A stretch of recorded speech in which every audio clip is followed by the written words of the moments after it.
let's take up the first topic, the philosophy of 礼. Roughly speaking, 礼 could be used to refer to the prescriptions of human behavior. It involves rite, ceremony, manners, general deportment. They bind human beings and spirits together in networks of interacting roles within the family, within the human society, and with the numinous realm beyond. Its etymology seems to show that it originally referred to religious ritual, the proper ritual to ancestors. Herbert Thinkerett claimed that the entire body of Li itself somehow involves a sacred dimension. It may be entirely appropriate to use terms such as holy rite or sacred ceremony in referring to Li. Well, later on, we'll go into the details of Thinkerett's work. Anyway, Li primarily involves the behavior of persons who are related to each other in terms of role, status, rank, and position within a structured society. Within the family, it involves proper behavior of father to son, proper behavior of husband to his wife, proper behavior of elder brother to his younger brother, and vice versa. That is, it might involve proper behavior of the son to his father, the proper behavior of the wife to her husband, the proper behavior of the younger brother to his elder brother. In religious ritual, it involves proper rituals toward ancestral and nature spirits. The common understanding is that Li is concerned with teaching human beings to perform their separate roles well in a society. When everyone plays his part as he should within the community, the society as a whole is harmonious. Then we might say that it is a sacred community. It is sacred in the sense that it takes hierarchy, status, and authority as something universal. In some way, we may say the ultimate end of Li is to humanize hierarchy and authority. The crucial thing here is to figure out how Li works to maintain and clarify the foundations of hierarchy and authority. In last lecture, lecture 3, we discussed how normativity could be derived from ritual structure.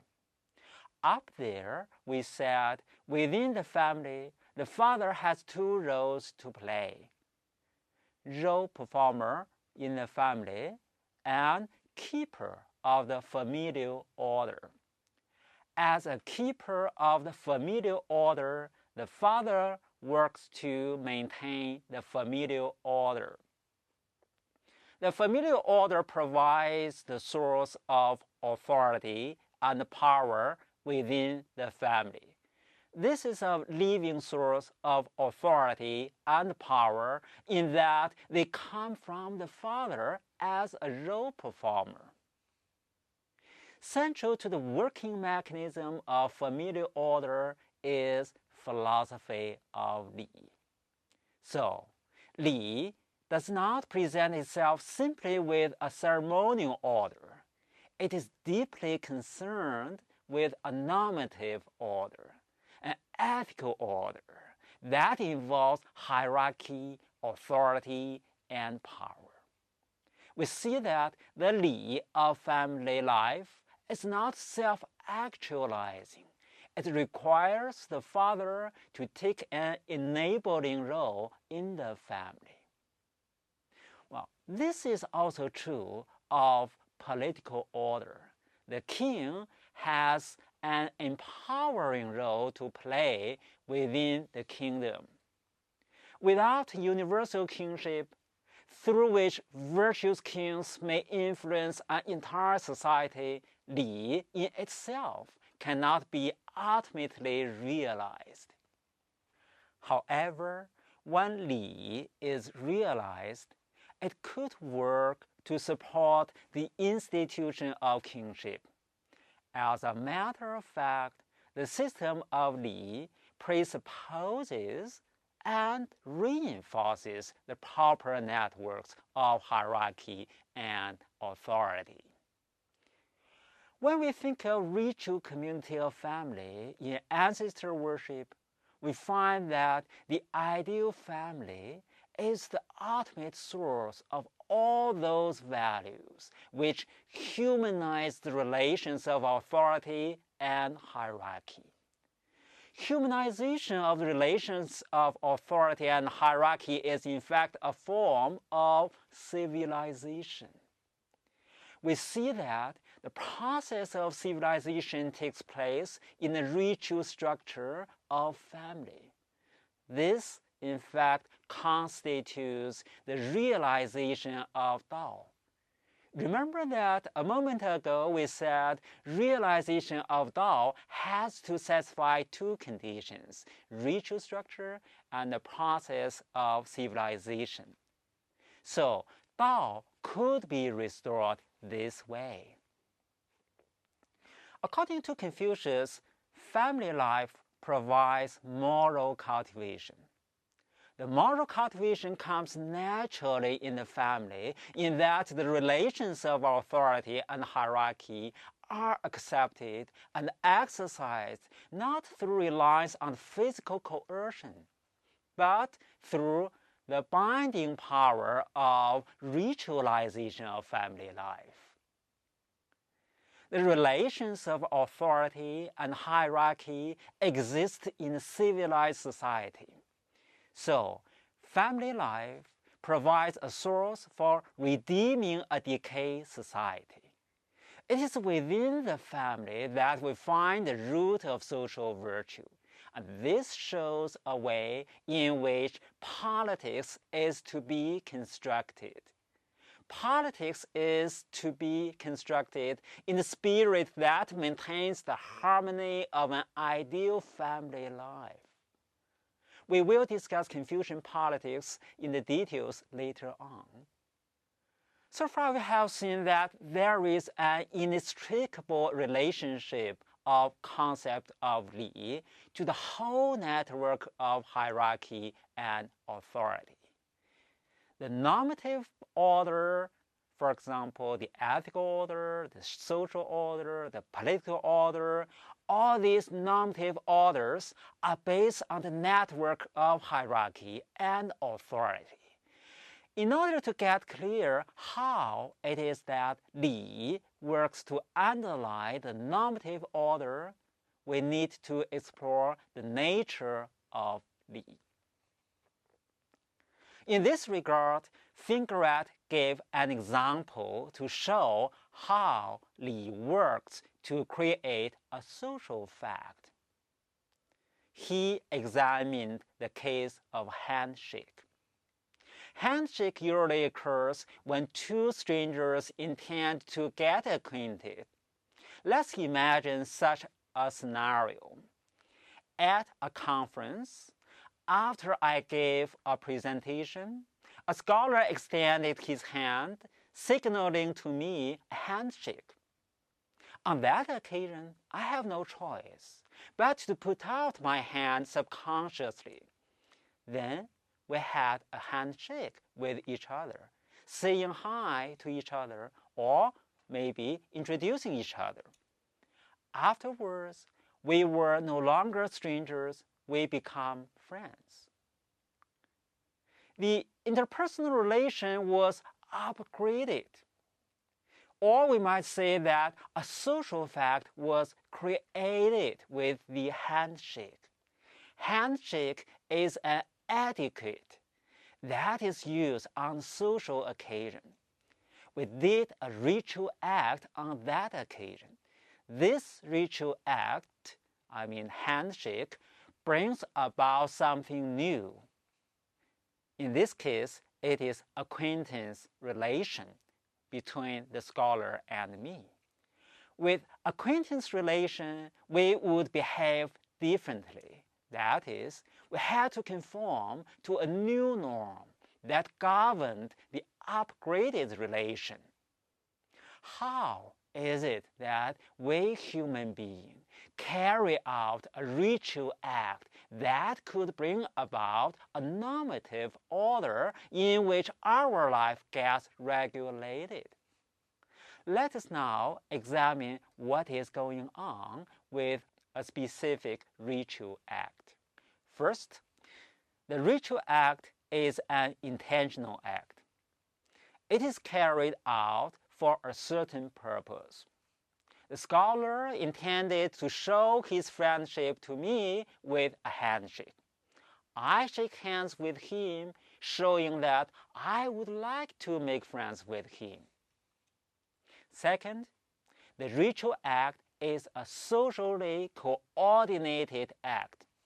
The act is done in accordance with cooperative principle. When he extended his hand, I would have to put out my hand. We cooperate in fulfilling something. In this case, this is a social act. Third, the ritual act is to be done in an appropriate setting. During the break, at the conference, a handshake is appropriate. When I am doing my presentation, that scholar is not supposed to shake hands with me.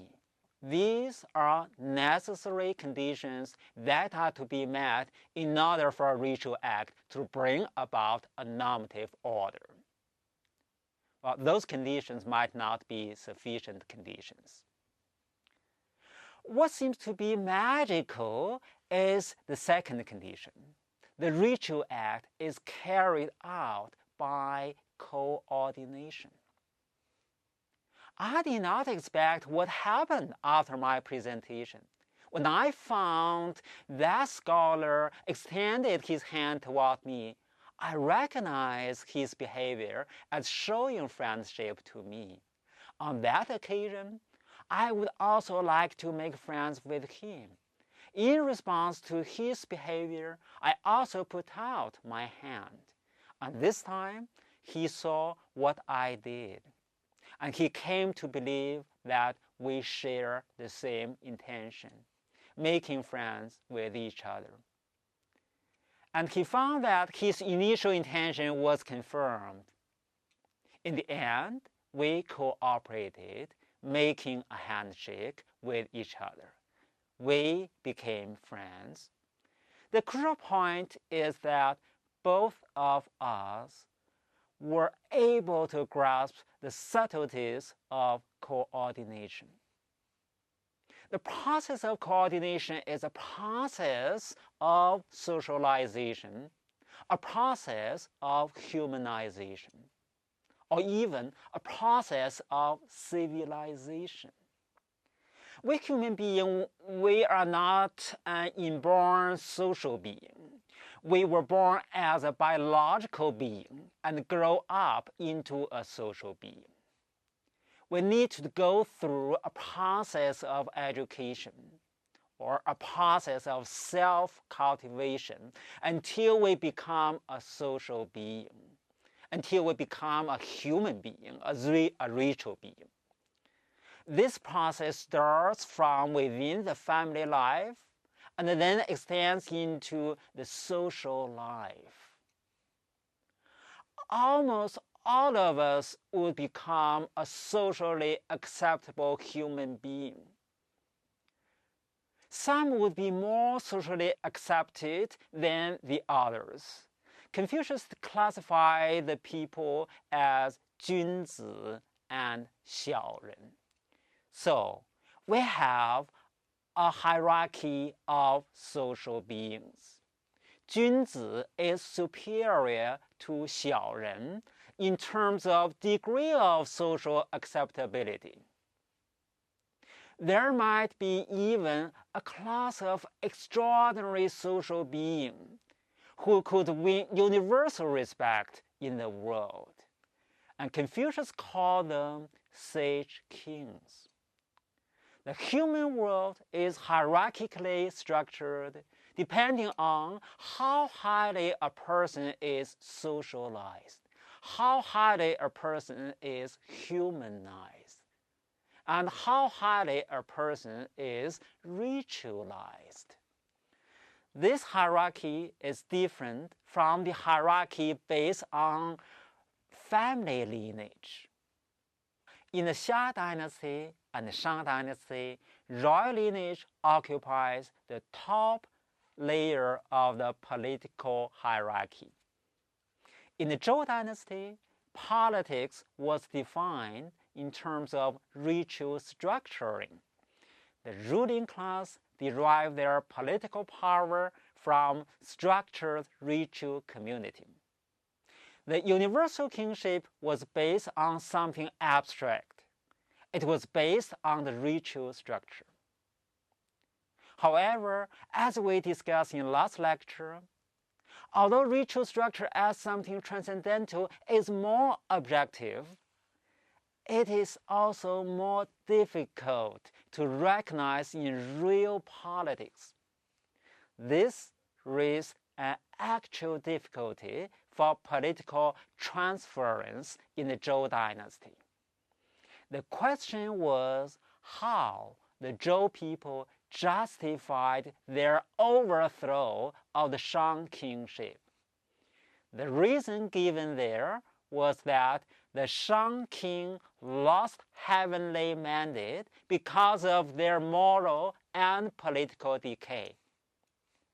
When the Zhou people established their kingship, they had the politics based on the ritual principle. However, the ritual-based politics did not go smoothly in the Zhou dynasty. As we see, to the end of Zhou dynasty, the ritual structure did not work to maintain the political order. The Zhou king was not that powerful as a king. His political power was usurped by the dukes of various states. And in a similar way, the power of dukes was taken away by the powerful family groups. Confucius was aware of the pathologies of the subversion of authority that took place in the Zhou dynasty. He was also aware of the pathologies of hierarchy and authority that existed with the Shang kings. Confucius realized that both were fatal in history. The decay of the Shang dynasty had begun at the top, while the decay in the Zhou dynasty has come both from the unwise behavior of the later Zhou king and from the assault on sacred basis of royal authority by unscrupulous feudal lords. However, we have to say what Confucius seemed to be more concerned with is the danger of subversion of the frail surviving structure of sacred authority, rather than the abuse of authority by those above. This led Confucius to explore the foundation of ritual structure. Confucius aimed to build the ritual structure on a solid basis. A transcendental ritual structure we found in the Zhou dynasty seemed to be elusive. It is hard to see how that structure could work in real politics. It was easily to be abused. Confucius proposed a different hierarchical structure. This was also a transcendental ritual hierarchy, but it was not beyond human grasp any longer. Confucius' social hierarchy takes shape in an evolutionary process depending on how highly cultivated a person could get. This seems to be a more naturally structured social hierarchy that is in public view. Within this social hierarchy, there are sage kings, 君子, and 小人. However, this hierarchy is not necessarily determined by innate human competence. It consists in the performance an individual person shows in his community. A lot of factors combine to influence the social performance. For example, family ground, social status, political rank, intellectual power, and so on and so forth.